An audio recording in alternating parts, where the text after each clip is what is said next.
Сәлеметсіздер ме 7-ші сынып оқушылары, бүгінгі видеода бірінші бөлім, яғни Unit 1 Communication Technology тақырыбын бастайтын боламыз.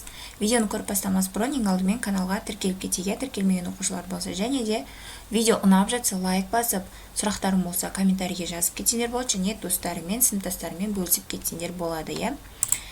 Бұл жерде айтатыным, барлық тапсырманы көшіріп алу міндетті емес, түсінсеңдер өздерің өз беттеріңше орындасаңдар болады. Бұл сендерге түсіндіру мақсатында жасалып жатқан видео, иә. Сол себепті бағалап, тіркеліп, лайк басып кетейік. Ендеше кеттік. Бірінші жаттығу.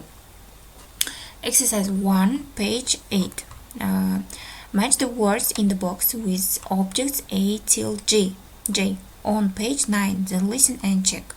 Яғни бұл тыңдалым екен, және де listening екен, және де 9-шы беттегі questionary бар, яғни осы жердегі 9-шы беттегі немен тапсырмамен байланыстырып орындайтын боламыз. Яғни суреттегі A-дан J-ға дейінгі берілген суреттермен мына сөздерді сәйкестендіріп жазуымыз керек. Ендеше бастаймыз. Бірінші тапсырма A суретінде, яғни mobile phone дейді. Мен екі бетті бірде аша алмаймын, сол себепті өздерің жазасыңдар. Яғни екінші беттегі, 9-шы беттегі A суретінде бұл телефон, яғни мобильді телефон, mobile phone. Келесі екінші, бұл B суретіндегі бұл ticket, яғни билет. Ticket дегеніміз билет. Әлде бір нәрсе, киноның билеті немесе автобустың билеті болуы мүмкін. Келесі bus pass. Бұл автобус картасы. Келесі wallet. D суретіндегі wallet, ол әмиян, кошелек дейміз ғой. Келесі E суретіндегі clothes, бұл киімдер. F суретіндегі MP3 player. J суретіндегі money дейді, ақша. H суретіндегі keys дейді, яғни кілттер. I суретінде ID card, бұл яғни төл құжат, адамның удостоверениесі дейміз, төл құжаты. Келесі J суретінде bag, яғни сумка берілген. Осылай жазып шығамыз. Келесі екінші жаттығу, exercise 2, check the meanings of the words in the box, then complete the sentences with the words. Яғни біз мына сөздердің мағынасын ашып жазуымыз керек. Содан соң мына бос орындарға сөздерді орналастырып жазуымыз керек. Бірінші мен сөздерді аударып кетейін. Jewelry дегеніміз бұл әшекей. Key ring дейді. Key ring, яғни біз кілтке тағатын кольцо болады, жоғалтып алмас үшін домалақ тағып қоямыз, соны key ring дейді. Келесі laptop, бұл ноутбук. Makeup дегеніміз әлден бір нәрсені жасау. Purse дейді. Келесі sunglasses, watch. Sunglasses дегеніміз көзілдірге, күннен қорғайтын көзілдір. Watch дегеніміз көру. Енді осыны 1-ден 7-ге дейінгі орындарға жайғастыратын боламыз. Have you got a computer at home? Сенің үйіңде компьютер бар ма дейді. Yes, I use my dad's laptop. Мен әкемнің ноутбугын қолданамын дейді. Яғни I use my dad's laptop. Laptop болады біріншісі. Екінші, what's the time? Сағат қанша дейді. I don't know. Мен білмеймін дейді. I haven't got a watch. Білмеймін, мен оны көре алмаймын дейді. My sister keeps her money in a purse. Менің әпкем өзінің ақшаларын сақтайды дейді. Өзінің ақшаларын әмиянында сақтайды дейді. Келесі 4-ші, I can't find my keys. Мен өзімнің кілттерімді табалар емеспін. They're on a blue key ring. Ол кілттердің көк кілтке тағатыны бар етін, яғни брелок дейміз, қазақша қалай айтылатын білмеймін, брелогы бар етін дейді. Келесі, it's sunny today. Бүгін күн, ауа райы күнді дейді. I'm going to wear sunglasses. Мен көзілдірік таққалы жатырмын дейді. I've got some gold and silver jewelry. Менің бірнеше алтын және күміс әшекейлерім бар дейді. But I don't wear it to school. Бірақ мен оны мектепке таға алмаймын дейді. Яғни мектепте рұқсат етпейтін болғандықтан таға алмаймын дейді.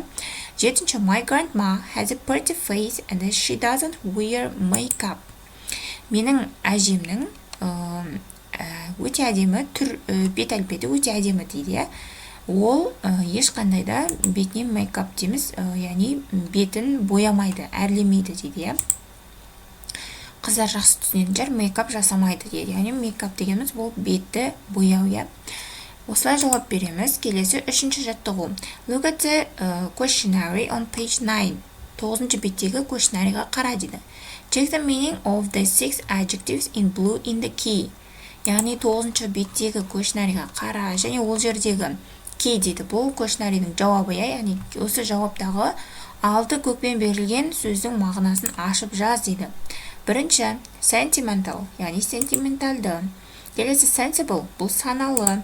Trendy, бұл сәнді. Organized, ұйымдасқан. Disorganized, ұйымдастырылмаған. Careful, сақ. Яғни осы сөздердің мағынасын ашып жаз деген, я. Үшінші жаттығуда осылай орындайды екенбіз. Келесі төртінші жаттығу. Do the questionnaire with a partner. Қасыңдағы көршіңмен questionnaire-ді орында дейді, яғни 9-шы беттегі. Then look at the key. Одан соң жауабына қара дейді, ключная. Do you agree with the results? Сол жауаппен сен келісесің бе дейді. Яғни бұл questionnaire-да әр оқушының жауабы, әр оқушының ойы әртүрлі болуы мүмкін. Сол себепті де мен бұл жаттығудың жауабын жазған жоқпын, бірақ сендерге аударып түсіндіріп беретін боламын. Осы аударма арқылы өздерің белгілеп отырсаңдар болады, я? Бірінші, do you get a new mobile phone every year? Сен әр жылы жаңа телефон аласың ба дейді. No, I don't need a new mobile phone. Маған ешқандайда жаңа телефон қажет емес дейді. Old phones send the same text. Ескі телефондарда тура дәл жаңа телефондағыдай хаттар, тексттер жазады дейді, мәтіндер жазады дейді. Келесі. No, I like the new phones, but they are too expensive. Жоқ, яғни бірінші сұрақ айтылған, әр жылы сен телефон ауыстырасың ба деген. Ол B жауабында айтады. Жоқ дейді. I like new phones, but they are too expensive. Мен жаңа телефонды жақсы көремін, бірақ ол өте қымбат тұрады дейді. I've got an old one. Менде сол бір ғана телефон бар дейді. C жауабы yes, yeah дейді. The newest mobile phones are cool.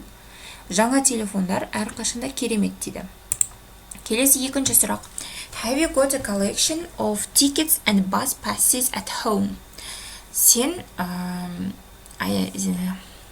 киноның билеттерін және автобус билеттерін үйіңде жинайсың ба дейді. Яғни коллекция жинайсың ба дейді. A жауабы yes, yeah дейді. I've got a big box. Менің үлкен қорабым бар дейді. I collect everything. Мен әрқайсысын жинаймын дейді. B. Some, кейбіреулерін дейді. I only keep tickets for my favorite films. Мен тек қана өзімнің сүйікті фильмдерімнің билеттерін жинаймын дейді. C. No, жоқ, I don't collect things. Мен ондай заттар жинамаймын дейді. Үшінші. Have you got photos on your mobile phone or in your wallet? Сенің телефоныңда суреттің немесе әмияныңда суретің бар ма дейді. A жауабы yes, lots, yeah, өте көп дейді. B. Just one or two. Тек қана бір немесе екі дейді. C. No, none. Жоқ, ешқандайда суреттер сақтамаймын дейді. Төртінші. Are all your clothes new? Сенің барлық киімдерің жаңа ма дейді. A жауабы no, жоқ. Old clothes are more comfortable. Ескі киімдер барлығынан да ыңғайлырақ дейді. B жауабы they are not all new. Олардың барлығы жаңа емес. I wear old clothes at home and the new clothes to go out. Мен жаңа киімдерді, ескі киімдерді үйге киемін және жаңа киімдерімді сыртқа шыққанда киіп шығамын дейді. C. Yes, yeah, I love new clothes. Мен жаңа киімдерді жақсы көремін. Fashion is my life. Сән менің өмірім дейді. Келесі бесінші. Have you got your MP3 player here now? Сенің MP3 плеерің, яғни музыка тыңдайтын, мынандай MP3 плеерің қазір осында ма дейді. A жауабы yes, yeah дейді. It's always in my pocket. Ол үнемі менің сөмкемде жүреді дейді. B. Usually, кейде, but today I forgot it. Бірақ мен бүгін ұмытып кеттім дейді. No, C жауабы no, жоқ, I can never find it. Мен оны ешқашан таба алар емеспін дейді. Келесі алтыншы сұрақ. Have you always got your keys and the money? Сен үнемі өзіңмен бірге кілттеріңді және ақша тиындарыңды алып жүресің бе дейді. A жауабы yes, yeah, I have always got them. Мен оларды үнемі алып жүремін өзіммен дейді. B. No, I sometimes lose my keys. Жоқ, мен кейде кілтімді жоғалтамын. C жауабы never, ешқашан. I will always forget something. Мен ешқайсысын алған емеспін дейді. Келесі 7-ші. Have you always got your ID card with you? Сен үнемі өзіңмен бірге төлқұжатыңды алып жүресің бе дейді. A жауабы yes, of course. Иә, әрине. It's important and I need it. Бұл өте маңызды және ол маған қажет дейді. Мынандай төлқұжатты айтады. Удостоверение дейміз ғой. B жауабы no, жоқ. I sometimes leave it at home.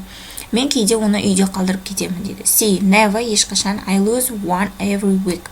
Мен әр аптада біреуін жоғалтамын дейді. 8-ші.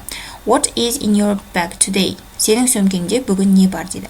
A жауабы I've always got the same possessions with me. Мен үнемі сөмкемде өзіме қажетті заттарымды алып жүремін дейді. B жауабы I'm not sure, but there is usually a surprise.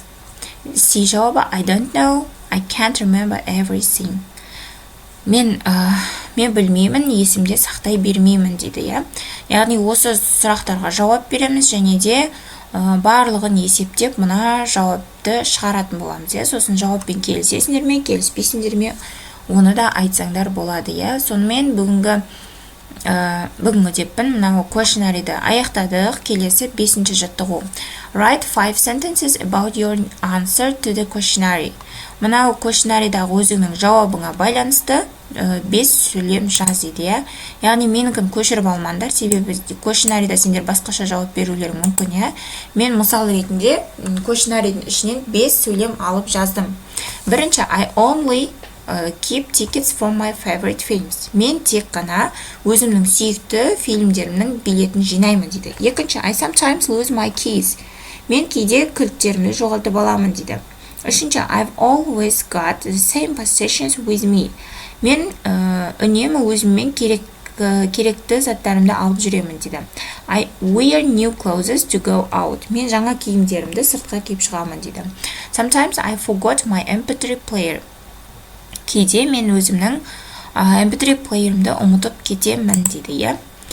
Кейде алмаймын дейді, иә. Яғни осылай мысал ретінде бұл көшіріп алсаңдар, сендер ана questionnary'да басқаша жауап берсеңдер, бұл жауап қате болып шығады. Сол себепті questionnary'да жауап берген жауаптарыңа байланысты 5 сөйлем жазасыңдар. Келесі 6-ші жаттығу.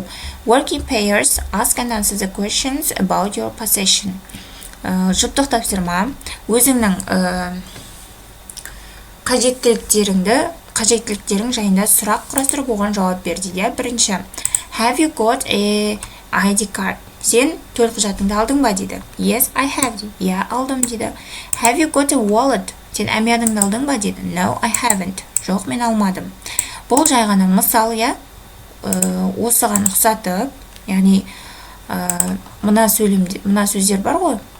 Bag, яғни bus pass, clothes, ID card, осы сөздерді қолданып 6-ші жаттығуды орындасаңдар болады. Жауабына yes, I have, иә, мен алдым, немесе no, I haven't, мен алмадым. Осылай жауап берсеңдер болады, иә. Сонымен біздің бүгінгі сабақ талдауымыз аяқталды, оқушылар. Келесі сабақтарда кездескенше сау болыңдар.